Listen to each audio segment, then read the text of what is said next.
বাংলাদেশের সৌভাগ্য যে জেনারেল ওয়াকারের মতন একজন সেনাপ্রধান তারা পেয়েছে। কেন বলছি, তিনি ওই 36 দিনের তার যেই অবদান সেটাকে আমি একপাশে সরিয়ে রেখে বলি, তিনি চাইলে বাংলাদেশকে মিলিটারি শাসনের দিকে নিতে পারতেন, নেন নাই। তিনি একজন আর্মি পার্সোনাল হয়েও বারবার নির্বাচনের তাগিদ দিয়েছেন। এটা কিন্তু একজন আর্মি পার্সনের কাছ থেকে আমরা দেখে অভ্যস্ত না। সো তিনি কিন্তু তার সমস্ত পিছনের ইয়েগুলো ভেঙে দিয়ে, নর্ম যেগুলো আমরা দেখে অভ্যস্ত সেই জায়গাগুলো ভেঙে দিয়ে তিনি একেবারে পেশাদারিত্বের একটা পরিচয় দিয়েছেন।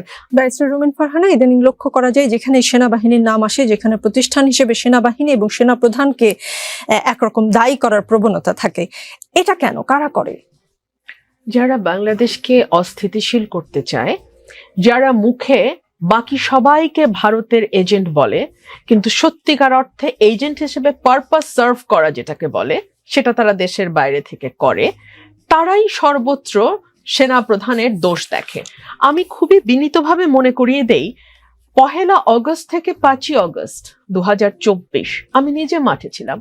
সেই সময় চারপাশ থেকে স্লোগান এসেছিল, এই মুহূর্তে দরকার সেনাবাহিনী সরকার। সেই সময় যদি সেনাপ্রধান ক্ষমতা নিতেন, আপনি বিশ্বাস করেন মানুষ খুশি ছাড়া কেউ বেজার হতো না, সবাই আনন্দিত হতো। কিন্তু সেনাপ্রধান সেটি করেননি। তিনি অত্যন্ত পেশাদারিত্বের পরিচয় দিয়েছেন এবং তিনি নিজে পরিষ্কার বলেছেন এবং সেটা কাজে পরিণত করেছেন যে বাংলাদেশ সেনাবাহিনীকে তিনি রাজনীতির সঙ্গে আর যুক্ত করতে চান না। সে কারণেই গত 14 মাস তার উপরে নানান রকম মিথ্যে অভিযোগ দায়ের করা হয়েছে, মিথ্যে প্রোপাগান্ডা চালানো হয়েছে, সেনাবাহিনীকে যে ভাষায় সামাজিক যোগাযোগ মাধ্যমে আক্রমণ করা হয়েছে।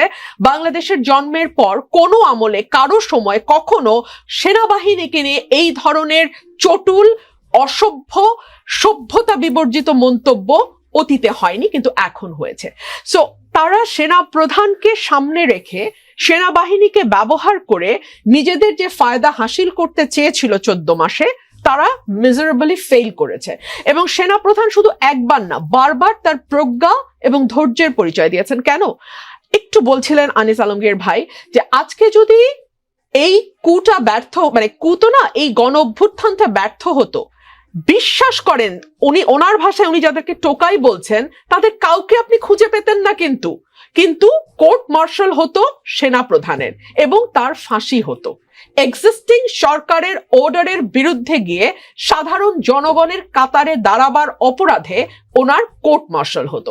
সুতরাং কোনো ফর্মাল কোনো একজন ব্যক্তিকে যদি আপনি আইসোলেট করেন যে ফর্মালি তার উপরে খড়গহস্ত নেমে আসতো আওয়ামী লীগ আমলের, সেটা হচ্ছেন জেনারেল ওয়াকারুজ্জামান, তার উপরে আসতো। 1 2 হলো, আমাদের ভুলে গেলে চলবে না যে একটা রক্তপাত যতদূর সম্ভব কমিয়ে আনবার পুরো পদক্ষেপ নিয়েছেন সেনাবাহিনী।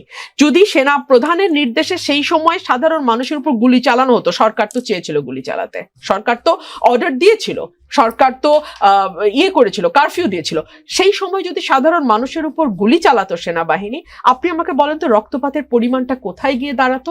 3 হলো, শেখ হাসিনাকে যদি গণভবনে গুলি করে মেরে ফেলা হতো, যেটা নাকি শেখ হাসিনা নিজেও বলছিলেন যে আমাকে মেরে ফেলেন আপনারা, ওই সময় যদি তার ওখানে রক্তপাত হতো, আজকে আওয়ামী লীগের যে বিচারের কথা হচ্ছে সেটার চেয়ে কিন্তু অনেক বড় হয়ে দাঁড়াতো যে তার দলের লোকজন বলবার সুযোগ পেত তিনি দেশের জন্য জীবন দিয়েছেন, তিনি দেশ থেকে সরে যাননি, দেশের স্থিতিশীলতা, দেশের সার্বভৌমত্ব এবং দেশপ্রেম থেকে তিনি আত্মবিসর্জন দিয়েছেন। জনাব ওয়াকারুজ্জামান কিন্তু সেটাও করতে দেন নাই, তিনি নিরাপদে তাকে চলে যেতে দিয়েছেন সো দ্যাট পরবর্তীতে পুরো বিষয়টিকে ট্রায়ালের আন্ডারে আপনি আনতে পারেন। একটা আবেগ যেখানে তৈরি হতে পারতো সেটা তৈরি হতে না দিয়ে উনি পেশাদারিত্বের সঙ্গে পুরো সময়ের এই 36 দিন প্লাস এর আগের 15 বছর, সবই তো এখন আস্তে আস্তে সামনে আসছে, সেগুলোকে একটা প্রপার ট্রায়ালের মধ্যে আনবার চেষ্টা উনি করেছেন।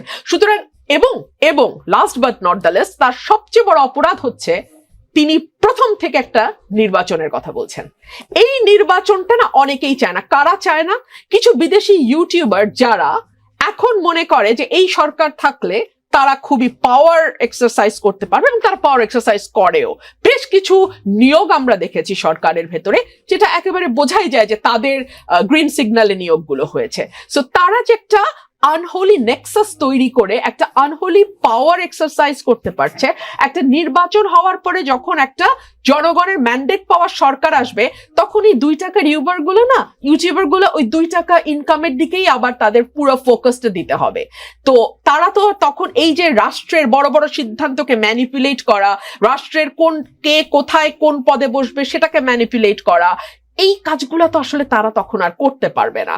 এবং যখন যাকে খুশি তাকে পিক করলো, তাকে নিয়ে যাচ্ছে তাই মিথ্যা প্রপাগান্ডা ছড়ালো এবং তাকে মনে করলো যে পলিটিক্যালি তাকে যথেষ্ট হ্যারাস করা হয়েছে। এই যে একটা অবারিত সুযোগ ইউনূস সাহেব উদাস মুখে চেয়ারে বসে থেকে এই ইউটিউবারদের দিচ্ছেন, এটা তো আসলে একটা নির্বাচিত সরকারের সময় এই পাত্তাটাই তারা পাবে না। সো এইসব কারণে যারা নির্বাচনের কথা বলে, আপনি একদম লক্ষ্য করে দেখবেন, আমি শুরু থেকে নির্বাচনের কথা বলেছি, বারবার নির্বাচনের কথা বলেছি, আমাকে ভারতের এজেন্ট বলা হয়েছে, রয়ের এজেন্ট বলা হয়েছে, আমাকে মেলাইন করা হয়েছে, আমাকে স্টিগমাটাইজ করা হয়েছে জাস্ট বিকজ আমি নির্বাচনের কথা বলছি। একদম একই কারণে সেনাপ্রধানকেও বারবার নানান রকম হেনস্থার মুখোমুখি হতে হচ্ছে। তবে বাংলাদেশের সৌভাগ্য যে জেনারেল ওয়াকারের মতন একজন সেনাপ্রধান তারা পেয়েছে। কেন বলছি? তিনি ওই 36 দিনের তার যেই অবদান, সেটাকে আমি একপাশে সরিয়ে রেখে বলি, তিনি চাইলে বাংলাদেশকে মিলিটারি শাসনের দিকে নিতে পারতেন, নেন নাই। তিনি একজন আর্মি পার্সোনাল হয়েও বারবার নির্বাচনের তাগিদ দিয়েছেন। এটা কিন্তু একজন আর্মি পার্সনের কাছ থেকে আমরা দেখে অভ্যস্ত না। সো তিনি কিন্তু তার সমস্ত পিছনের ইয়েগুলো ভেঙে দিয়ে, নর্ম যেগুলো আমরা দেখে অভ্যস্ত সেই জায়গাগুলো ভেঙে দিয়ে তিনি একেবারে পেশাদারিত্বের একটা পরিচয় দিয়েছেন।